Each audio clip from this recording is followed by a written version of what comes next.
Thanks. Am I audible? Yeah, so I'm well aware of the fact that the last session and, we will skip the time. So I'll make sure that, we will finish well in time.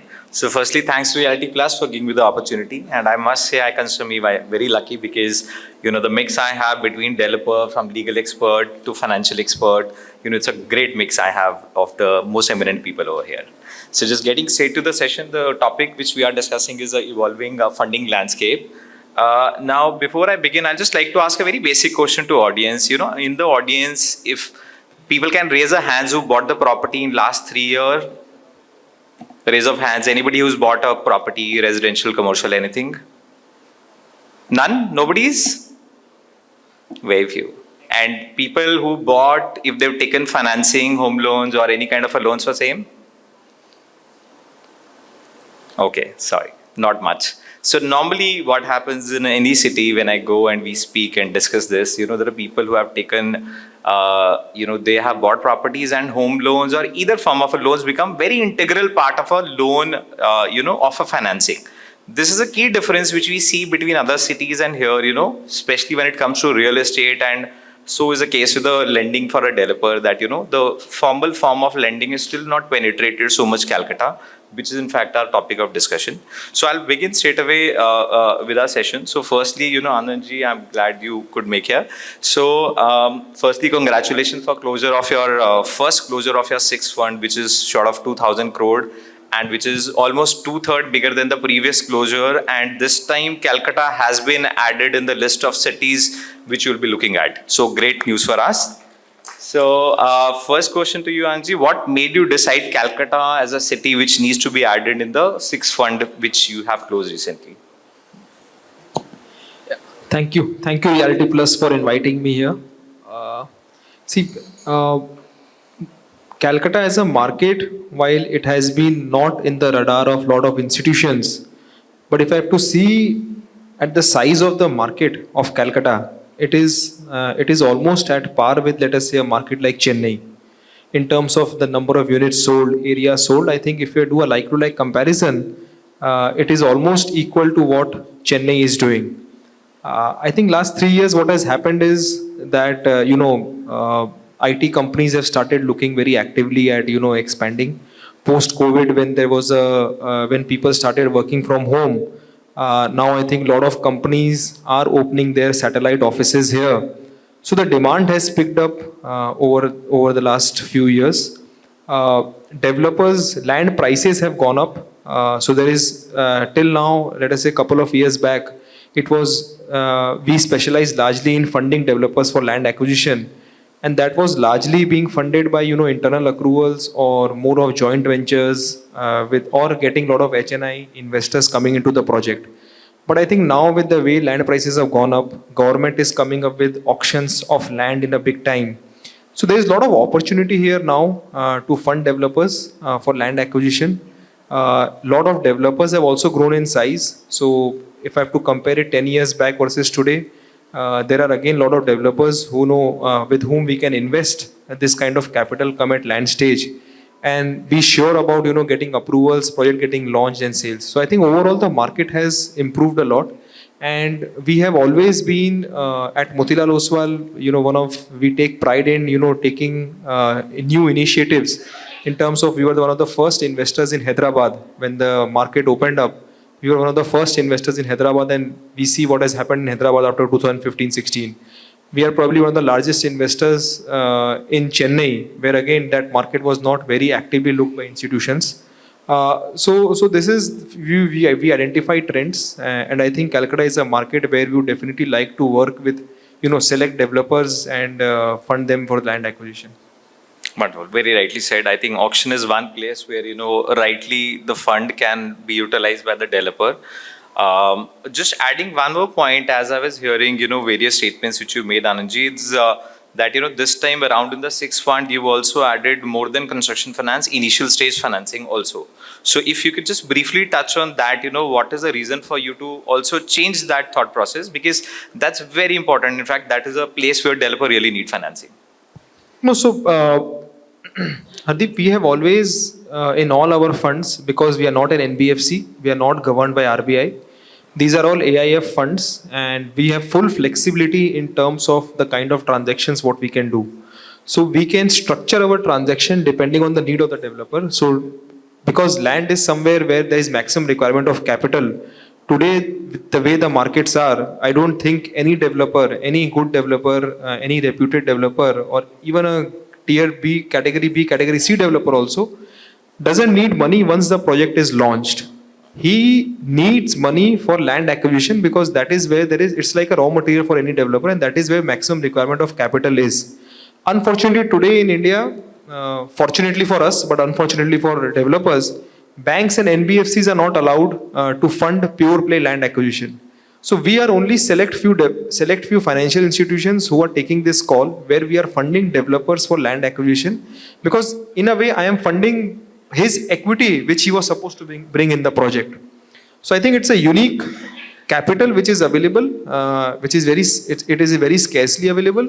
Today we have, once the approvals are in place, you have a lot of NBFCs, banks who are willing to fund, but you will have handful of institutions funding at pre-approval or at land acquisition stage. So that has been our forte. Across India, we have done more than 150 plus transactions. We have funded 200 plus projects. All have been at land acquisition stage. And I think last 10 years, we are probably one of the most active domestic real estate funds in the country who are doing this kind of transaction. Most certain. Thanks for that. I can just take a small cue from here. So, Motilal was one of the first few developers, while I'm talking about Delhi NCR, who came in and started funding for land. The good benefit of that was it was not just them. There were tons of other, many more AIFs which actually started opening up their coffers also. So it is so important that, Anju is here, and if you are able to, even able to get him to do one transaction, we'll open up plethora of other things where, other AIFs and other NBFCs will also come into play. Thanks for that. Moving on, Manabji, very briefly, although introduction has been given, but I must say, first generation entrepreneur, more than 10 projects delivered. But one of the greatest qualities is a very good orator. I'm sure that's a second profession which he pursues because he speaks really well. So Manabji, I think very unique proposition. You have been from doing a mainstream city. Second homes is something which has seen that's become your favorite, and that's what you've been developing. Also a very unique concept, what people call affordable, you call it a small ticket but at a high price. So that's a very, very unique concept. Can you give me a very small idea on, what role of financial institutions are playing? Where are you getting financial institutions involved, whether it is for construction, land, or how are they playing a role in the story of your development so far, and how do you see them playing in the future? Good evening to all. Honestly saying that till date, my company is 100% debt free because of my, structure of my project. Basically, as you already mentioned, I don't offer a whole cake to the buyer. I offer the cake, but in a slice. When I offer a slice of a cake, so it's always a very ticket size. Prices, it seems the prices are very small, but if we go by the unit price, that is definitely comparing to any other conventional real estate project is too high. So our land acquisition cost is something around not more than 100 to 150 rupees per square feet. But when we make a second home in a tier 2 and tier 3 cities, the average selling price comes more than 5,500 to 6,000 rupees square feet. So gap of these things is, I must say, any other city project is too high. So in a stage of financing the project is never required in all my project. But there is a scope, that is not a scope, there is a huge scope of home loan and other factors. That's the banks are already they are doing. And honestly, that the way we acquire the land, we don't acquire the land at a short. Say, suppose a 20-acre land we don't acquire in a day one. So any project, if we are having a land area of 20 acres, 25 acres, or 30 acres land, definitely we buy 5 acres in a day one, then keep on buying and keep on expanding the projects, depending on the project viability and all. So, financial institute never comes in role in my company till date. But in future, maybe as I was talking with him, and surprisingly I came to know that Motilal Oswal is funding the stage of land acquisition. That's very surprise for me also. but I never had any idea. So that's a very good one, I think, opening for the company like us. So we'll definitely try to experience that in future. Most of I think that's in fact the target of what our discussion is. Manoj, just carrying on one more thought. In a lot of discussions you've been mentioning a few challenges which you face. Particularly one thing which you highlighted is that urban land ceiling. If you just want to take a minute and highlight, because I think just as you scale up and you rightly said, financing is something which you might be looking at future. Any thoughts on that? And then I'll just would want it to be continued. ULC is major factor. Say I've been into this particular developing industry for last 16 years. So previously, definitely I was associated with real estate, but from that day till now, I found the ULC is a major challenge. In city, if we want to do a project of 10 acres, 5 acres, at least 5 acres also, we have to maintain a lot of dummy companies, and overall on project, maintaining that companies, there are formalities and everything, it's not less than 5 to 6% of the project cost, plus the time. So this is a major challenge. And now I am doing most of the project in Tier 2 and Tier 3, I'm not experiencing this thing for last 10 years. So in my single company or maybe a two company, I'm having more than 20 acres land. So that's a time, not only is a saving of time, that's basically saving a huge cost also. So you will see in a major challenge for city developers now. So if this kind of a thing, I think sir is there, the best person can answer. So if this kind of act and laws being we able to bypass, so this would be a revolution for this particular real estate industry now. No, certain. Thanks. So moving on. So I think on the topic we have the authority himself sitting here. So we have Khaitan sir with us, who recently just was there was an article last week completing half a century, not decade, of a working experience where who's who of the city were there. That was celebrated by sir last week and it was covered all over the paper. So we'd love to have your opinion on urban land ceiling, although I know we need like a proper full session for that. But very briefly, since you can cover, because that's a very important factor for both developer and financial institutions alike. A rough light if you can throw that, how it could, how small change in there can really impact or not impact in howsoever manner, the funding landscape. Over to you, sir. Do I have a time limit or? Sir, you don't have. Please go ahead. I'm sure that's one topic which everybody is waiting to hear. Let me be very candid. I earned my name and fame because of the Urban Land Ceiling and Regulation Act.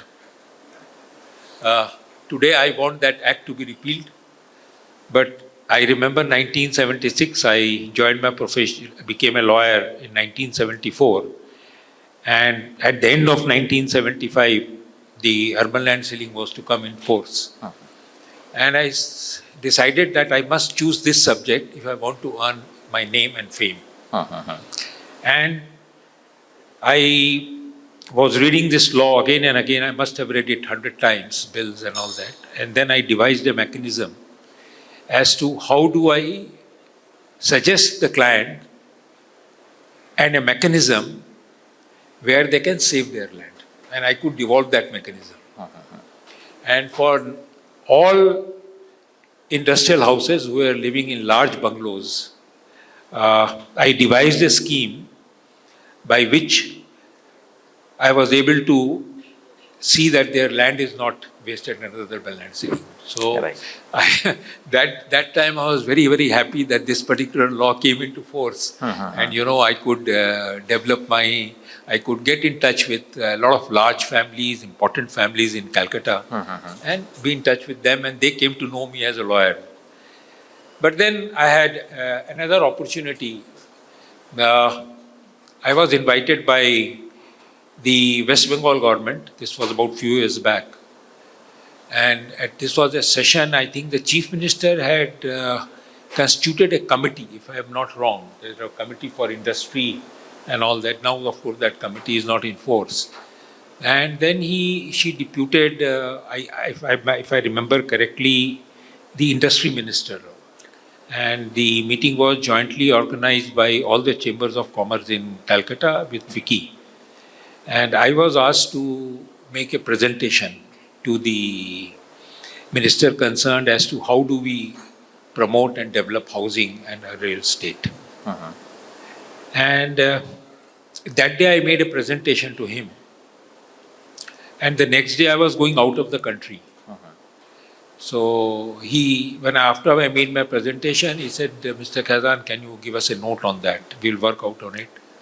I said, I'll not be able to give you because I'm going out of the country. And when I come back, I'll give you my note on that. You will be surprised that while I was out of the country and I got 4 or 5 calls that I must prepare the note, I must give the note.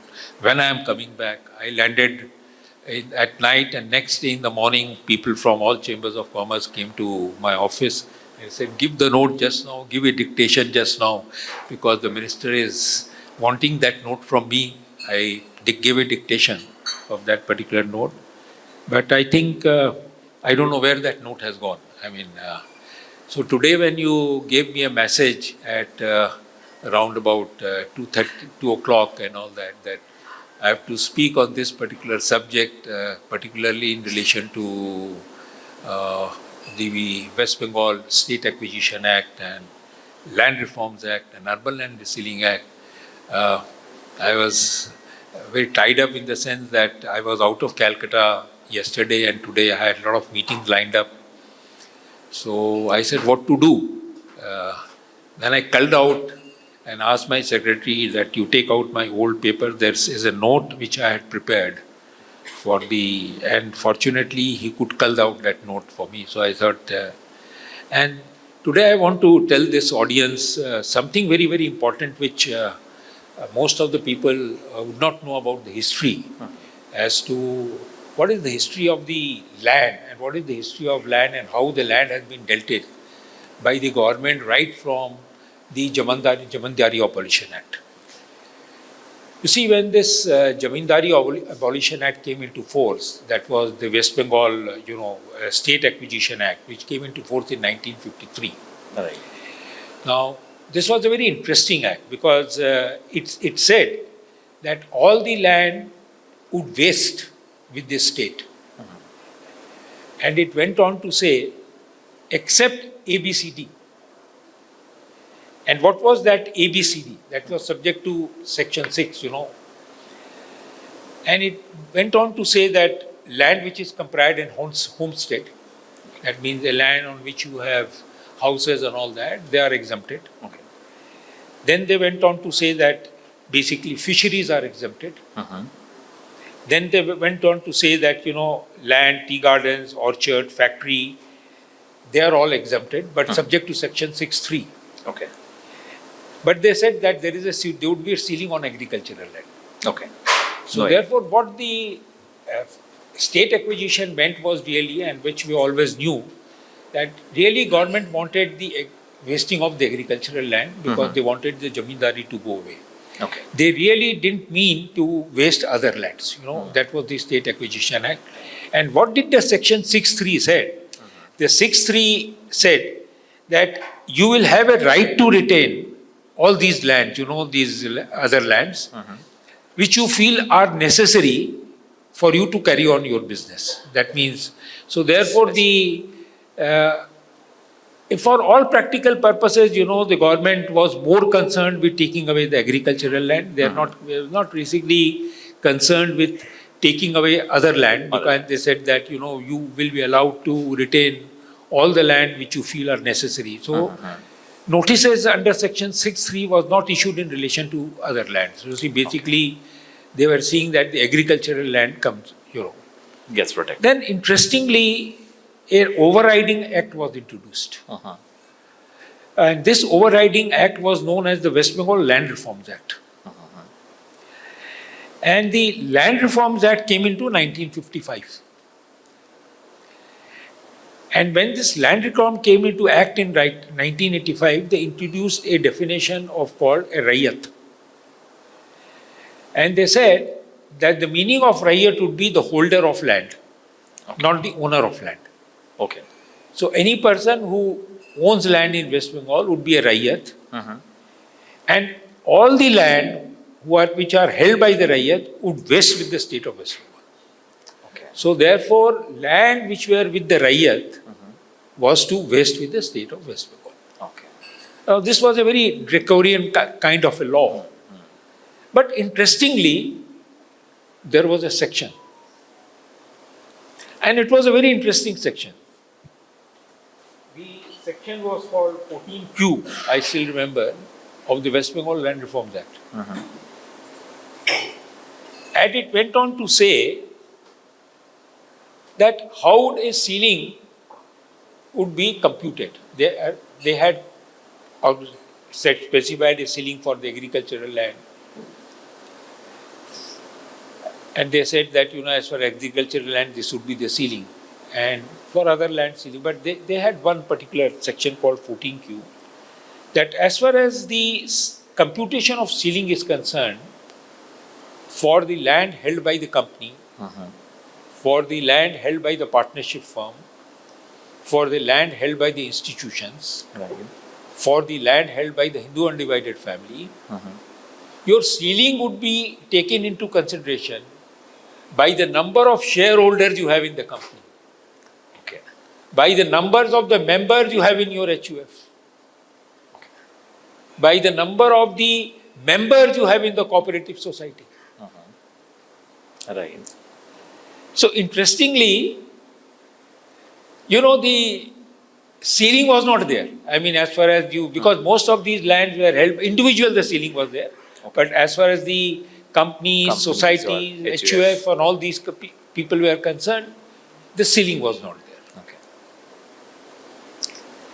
Then they made an amendment again. And if I remember the year correctly, the year was, because I forget the years nowadays, the year was, let me see, which year was it? This 14Q, yeah. This 14Q was deleted in 2003. So till 2003, practically there was hardly any ceiling in West Bengal. Okay. But again, the law was amended in 2005. And this 2005 amendment was made a retrospective effect from 1969. Okay. And this retrospective effect was said that the Raiyats will not be the holder of the land. The Raiyats would be the owner of the land, and all the lands held by the Raiyat would vest with the state. Okay. I mean, it was absolutely an impossible situation that any Correct. land which is owned by a Raiyat would vest. But you know what they came out with? They came out with an called section 6.3. They said, so they started issuing notice under 6.3. Then this was challenged. That section 6.3 is not in existence anymore. Okay. Because the West Bengal State Acquisition Act has been superseded by the West Bengal Land Reforms Act. Okay.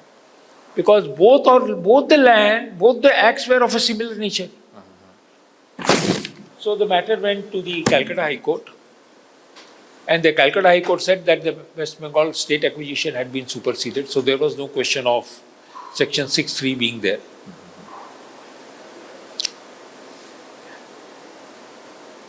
But Supreme Court said no, section 6.3 is there.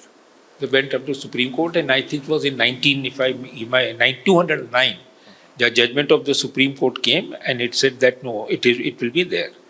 So therefore, what they did, they started issuing notices under section 6.3. Now, if it is vested, then your exemption under 6.3, which was available at that particular time as is needed, you will be allowed to retain.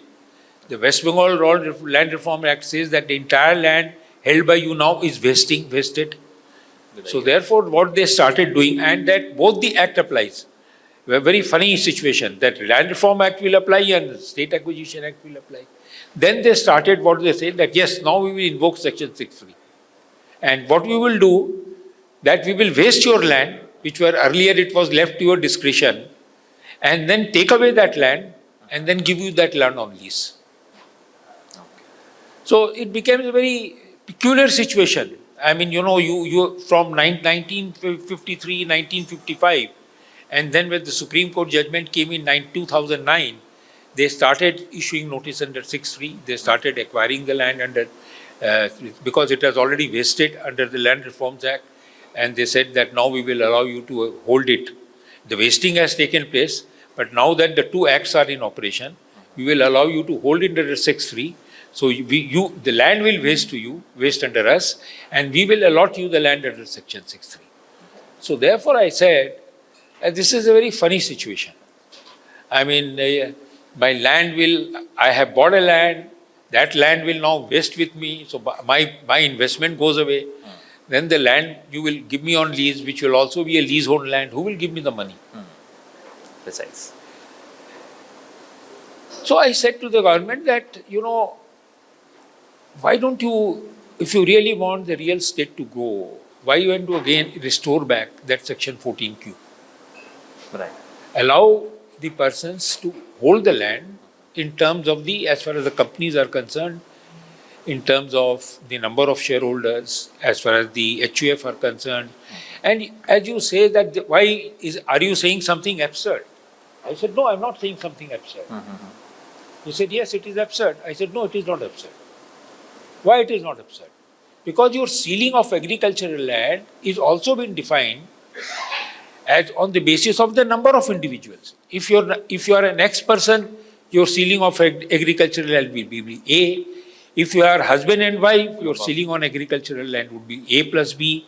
If you have a family with children, your ceiling would be Go ahead. A, B, C. Right. So I said, if it is allowed in relation to the family, according to the number of the families, why can't you allow, as far as in HUF concerned, as far as the number of the members of the HUF, as far as the companies are concerned in that? I mean, this was basically, if this law could prevail, Right. earlier, why can't this law prevail now? Most certainly. I thought that would have been a game changer, and it can still be a game changer. Certainly. But unfortunately, it has not happened. So as he rightly says that, what is the impact of the urban land ceiling? Now, again, I have not been able to understand that why the ceiling law has not gone. I mean, it has gone from all over the country. And I still have that figure which I quoted to the minister, that why this land ceiling law should go. And this figure was, I quoted that figure, and it's a very interesting figure. Because I can't remember the exact numbers. You can just hold it. Yes, please. Just take it out.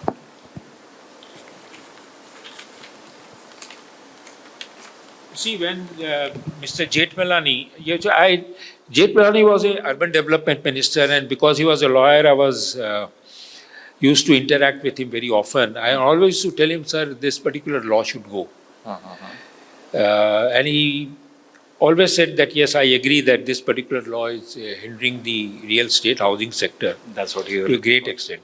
And let me be very honest with you that the economy really grows with two sectors.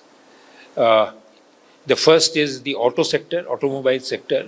You can take any history in the world. You can see the history of United States of America. You can see the history of Japan, where the economy grew up was because of the auto industry, because it creates the highest number of ancillary industry.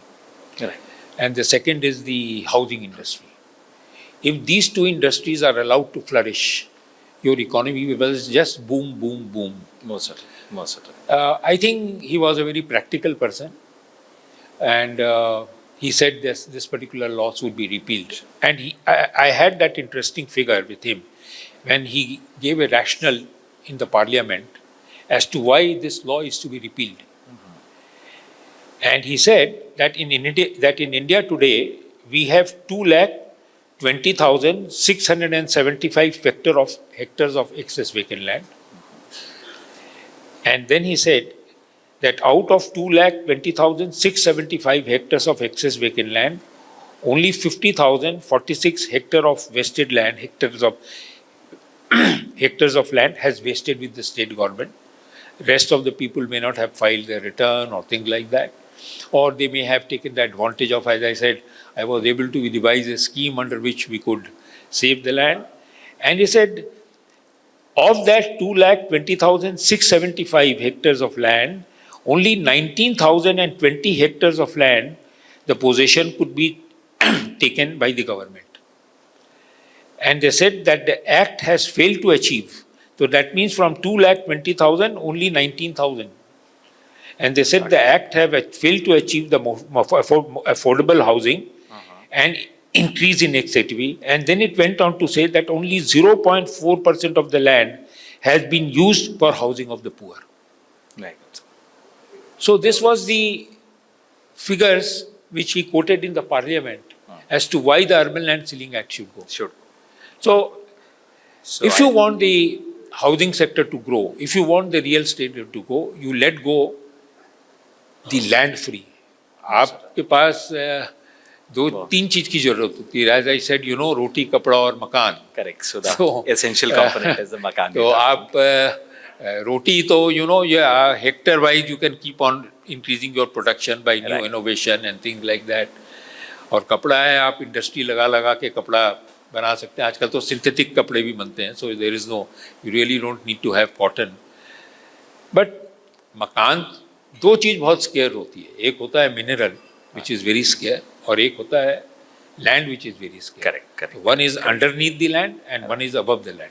Most तो underneath the land जो आपके mineral है वो भी कोई ना कोई दिन खत्म होगी. It will someday the mineral will, आपके पास कोल है, तो the people say that, you know, the coal will not be there for the next 40 years. I hope it is not there, because we will not be needing the coal, because probably it will be a greener world. Right. In fact, I was reading an article today that came down in the newspaper that out of 15 most polluted cities in the world, 13 happens to be in India. I know, that sir. was the. I think so. We'll skip pollution for the topic by itself. Absolutely. So, and makan, you know, as you said that वो भी जमीन के ऊपर बनना है, तो वो आपको छोड़ना पड़ेगा. Most certainly. आपको खाली जब तक आप नहीं करेंगे तब तक रियल स्टेट की कोई डेवलपमेंट नहीं होगी. And second is, as you said, technology. तो आप जो बात करते हैं, फाइनेंस की बात करते हैं, सब चीज की बात करते हैं, आपको कंप्यूटराइज करना होगा, डिजिटाइज करना पड़ेगा. In fact, so जब that's तक one आप of लैंड रिकॉर्ड्स को, कन्वेंस डीड्स को, ट्रांसफर डीड्स को डिजिटाइज नहीं करेंगे, right. तो आपको कहाँ से फाइनेंसिंग मिलेगी? That's true. In fact, sir, I was just saying that's one of a topic which I आपको मिल ही नहीं have सकती है sir. It is the job of the government to provide me the no encumbrance certificate. with you, sir. आज अगर आपके पास you create a mechanism where you can just, before you buy a land, you go to a particular department, registration department or whatever department you have, or you know the BL or a department where, you know, people, they have to provide me with no due certificate, no encumbrance certificate. आप no encumbrance certificate दे दीजिए, ओसवाल जी आप 10 करोड़ मांगेंगे, 20 करोड़ मांगेंगे, 50 जो मांगेंगे आपको दे देंगे. क्या प्रॉब्लम है इनको? Certain. हमारे यहाँ तो सबसे बड़ा प्रॉब्लम है टाइटल का. Correct. आप जमीन लेके आते हैं, हमको टाइटल ही नहीं मिलती है जमीन की sir. Correct, sir. Correct. I'm sorry, Khaitan sir, I'll have to just hold that thought there. Because, so I thought, no worries, sir. Thanks a lot. I think there are people also. So the smart gentleman waiting to sir's left, very briefly introducing, Pratiik ji, as he says, building is not just a business, it is an art that involves the joy of creating an innovation. And, as that's a motto with which, Pratiik ji lives. And, from real estate to getting into warehousing to getting into industrial and second homes, I think all segments have been done. I think one of the few pioneer developers who've done a massive work in industrial and warehousing and has got best of the fund, bigwigs of the world like Xander's, to come in this part of the country and invest, I think credit goes to Pratiik ji. So Pratiik ji, very briefly, if you can just touch upon, industrial warehousing segment and the financial institution, your interaction and what is that you look forward from them. Thank you very much. So I think Sir has covered most of the things that I want to speak about. So I feel that Calcutta has a lot of potential because as Sir mentioned earlier that we are one of the biggest state-wise economy in the country. So we are a highly consuming state. So the one thing which lacks in Calcutta is industries. Recently, in the last 1 year, we've actually been focusing on leasing a lot of our spaces to industries rather than warehousing, because we've seen that this is a trend in other developed cities. So if you go to Delhi, Bombay, Chennai, we see that a lot of institutional players who develop logistic parks over there actually do it for mixed use. It is industrial and logistics. So most of the tenants are actually industries, which are like more sustainable tenants, they are for longer term. So in Calcutta also, most of these financial institutions, most of these funds, so we call, are largely interested to invest, but we also face a couple of bottlenecks, urban land ceiling definitely being one of them, because what happens, as sir already mentioned, that if we want an institutional player to come invest over here, they don't want to do 10, 15 acres, 20 acre parks. They typically want to do at least 100, 150 acres. Now, the moment we want to do that, we have to involve 10 to 15 companies. Because the Urban Land Ceiling Act says that we have a limitation of 24 acres of industrial land in a company, but agriculture is 17 acres. So, I mean, we have to first acquire agriculture company, land, and then get it converted into industrial. Only then the ceiling increases, and even then 24 acres is not much for any industry to come, any big industry to come, or any institution to come. Correct. So, I mean, I feel that if this particular law is changed, then Calcutta will have, I mean, plenty of investments from financial institutions. And when I say financial institution, I mean more of funds. I mean, these are equity partners who will come in, which bring in more promises as partners. So if I have to give in equity over debt, I will definitely prefer giving equity. So if land ceiling and if land records are I mean, if that can be catered much easily, I think Calcutta has a long way to go. Most certain. Most certain. And I have to give it to you that, usually a fund comes in only at the last stage, when most of the heavy lifting has been done, when the land has been acquired, when the construction has been done, when the leasing has been done. You got the fund at the last stage, which means, all the heavy lifting was done. Whereas if we manage to get a financial institution early, that'll greatly ease your work. I can certainly see that. No, that is there, most certain. So I'd give it that, that it's always one developer which leads the way, like how you got the funds and all. And I'm sure with the great work which you're doing, a lot of financial institutions are going to follow. Thanks for that. So over to Patodia, sir. Last but not the least, I think when the sir was getting introduced, somebody just mentioned about 6 million. I would like to correct that figure, sir, please. 10 million square feet plus in Calcutta and 40 lakhs in Hyderabad, that's what I read today morning in the website. So much more than what, what was just introduced. So, sir, with your massive plethora of experience of decades, if you can just highlight, how one thing which city definitely is very good at is physical and social infrastructure. If you see pure data, the road infrastructure, the metro being one of the earliest, the seaports as they're coming, the Bharatmala project, the freight corridor, I think that's one of a thing which we are definitely ahead. In some places where we might not be, but this is one thing with pride I can say for East or especially for Calcutta. So if you can give an idea, sir, how this is helping shape the investment coming into the city, what formats, and what are the key takeaways from these infrastructure which we can utilize to get more financial institutions? Over to you, sir. Good infrastructure is basically showcasing the city. If you have good roads, you have last mile connectivity, metros, the lot of areas that were not accessible is now opening up. So you have affordable housing. If you have MIG housing, affordable housing is possible. And any investor who's coming to invest here, if they get impressed by the city's infrastructure, the social infrastructure also, so they feel that it is the right place to invest. So in a nutshell, when we sell a project, we make good experience centers, showcase our flats. Similarly, a state or an area is showcased by the infrastructure. Correct. Precise.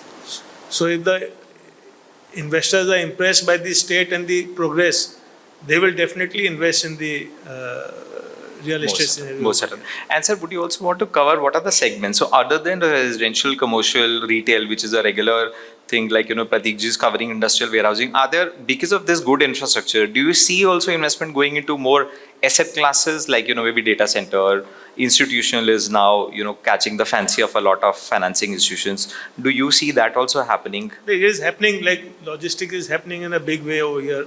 Some data centers have already been announced. So these are all coming here, but if the infrastructure is at a higher pace, they will come in a much bigger way. Most certainly. But like it was said earlier, like a lot of land have been auctioned by the government. So a lot of big players from outside Calcutta have come in and invested over here. So that will again lead for a bigger investment over here. Most certainly. Most certainly. Absolutely. So just keeping in the interest of time, I'll just skip to an elaborate discussion and in fact come straight to the closing remarks from the people.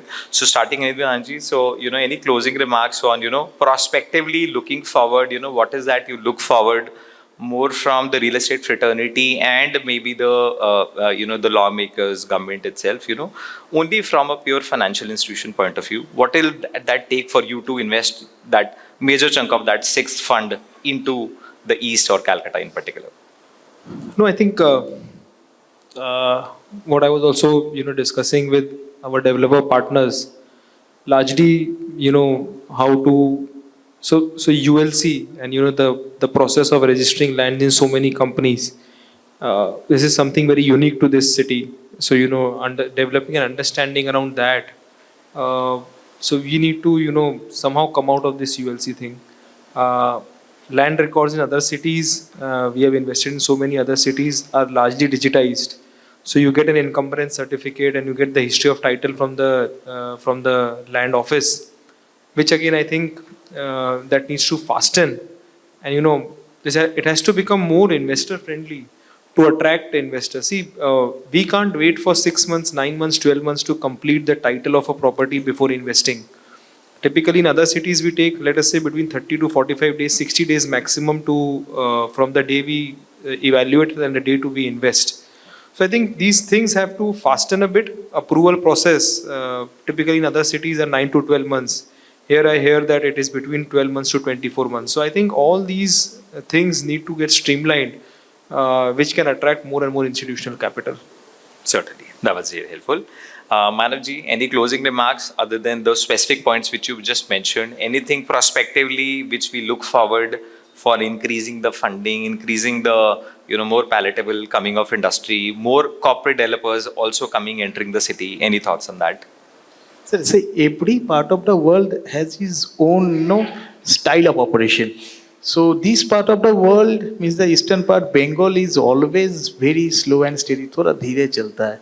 Sir ऐसा investor जो भी है sir आप लोगों का भी ऐसा कि बंगाल में सब कुछ ये जो स्पीड है this is normal and now in past 3 years especially after COVID that phase is going on. So this is a fastest period we are facing, we are experiencing. Correct, So correct.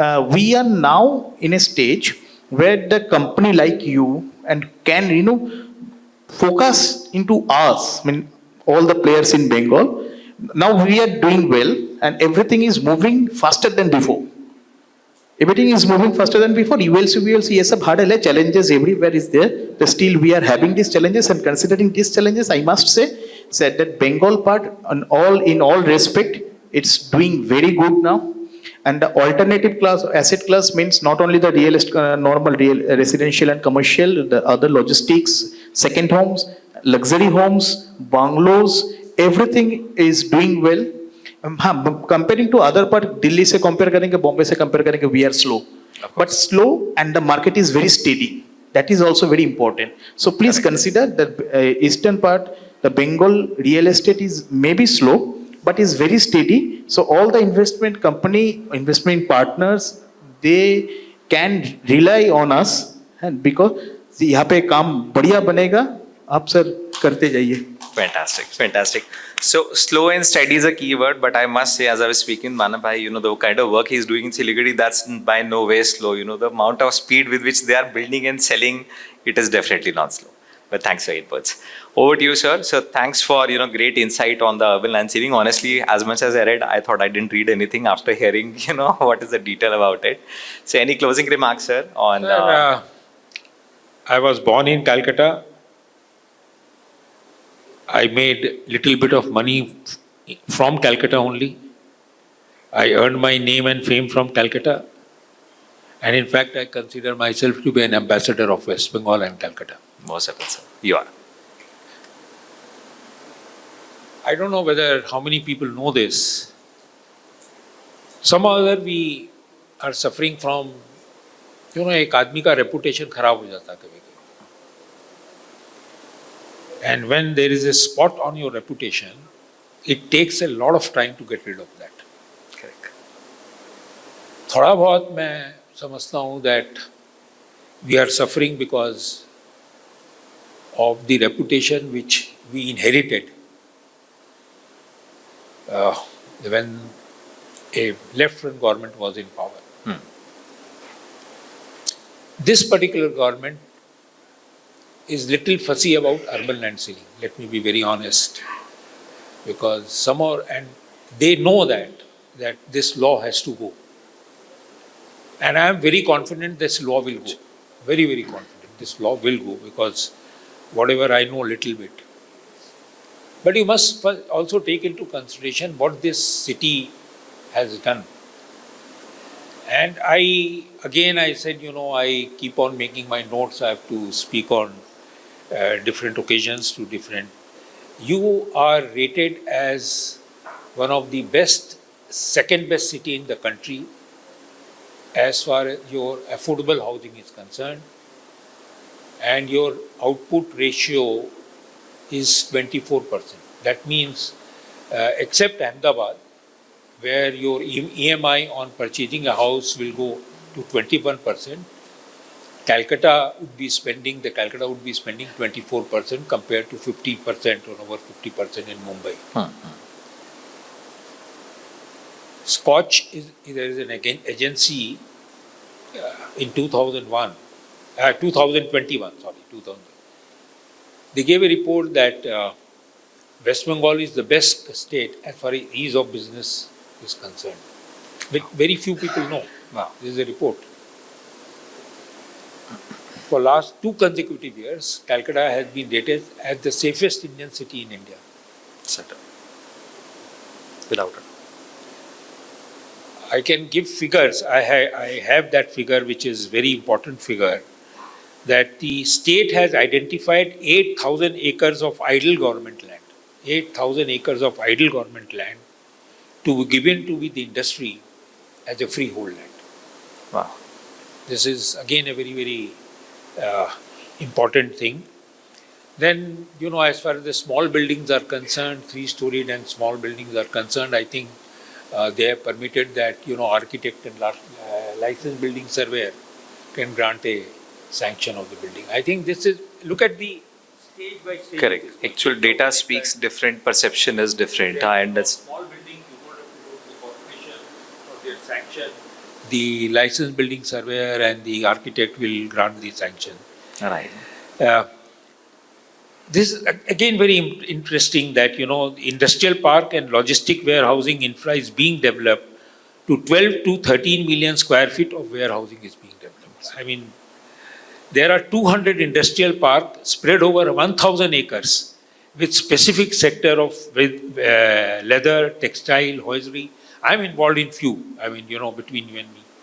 Fantastic. You are the 6th largest economy in the world. You have a population of over 90 million, which is going to 106 million. I don't see anything wrong in that. Most of it. One is the perception, another is little bit of rigidness on Urban Land Ceiling Act is concerned. Moving forward. But they are very, change. very positive as far as he rightly said, that we want industry to come. And they are very, very focused, that land should be made available to the industry. And they are now converting the leasehold land also. The new policy has come where it will be converted into a freehold land.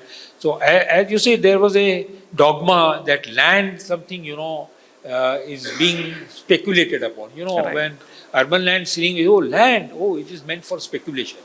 People make, bad money out of land, it is known as a crony capitalism. It is no longer there. Land is not a crony capitalism. Its time's gone. Right. So I think, and the metro, according to me, the metro would be a game changer. Yes. Again, a metro, it's another, maybe, you saw this one metro from Havda to Esplanade, they have 70,000 people. The other metros have not developed because, it is in between, there is no metro, you can't reach different parts of the, but once it comes within an year or two, you will see a tremendous growth and development in Calcutta. Most certain, sir. Most certain. So two keywords, if I have to just pick up, one is the perception bias, which I think the city does suffer from, which I totally agree, because as I read the data stats in the morning while I was revising, some of the numbers look exceedingly good. You know, the rate at which we're growing, the infra, a lot of numbers. And second, I think some bit of inertia as far as change in the policy guidelines. Prateek ji, over to you. Any closing thoughts, remarks on, prospectively, what do we look at? Yeah, so I think again, sir has covered what I wanted to speak. It is the perception that we need to change as an industry. So generally whenever we have a new company come in, because we deal with a lot of MNCs to lease them spaces. So if there's anyone who's coming after say 10 years or 15 years or has come to Calcutta for the first time, their first words to us literally is that Calcutta is much better than what we heard. Absolutely. Or we didn't expect Calcutta to be like this. Correct. So I think us as an industry need to change that perception, because we always talk about what doesn't happen in the state, but we never talk about what happens in the state. We don't talk about the developments which are happening. We talk about, we generally complain about the developments which are not happening. So we as an industry send out this negative message, which brings a lot of resistance from people outside the state to come and invest into the state. Certain. So as an industry, if we are able to change that perception, I think that is the first step going forward if we want more investments to come into the state. Absolutely, absolutely. I think very important point. I think just reiterating again is that, we ourselves are the stakeholders, we have that responsibility to, carry forward that message, change the perception, and that I think will definitely make a lot of difference more than I think. Over to sir, with all that experience, you can summarize and all your closing Ultimately, remarks. large work is happening over here despite all the constraints. So work is happening, and infrastructure is also coming up. Now we have a underground metro, which you First can of the country.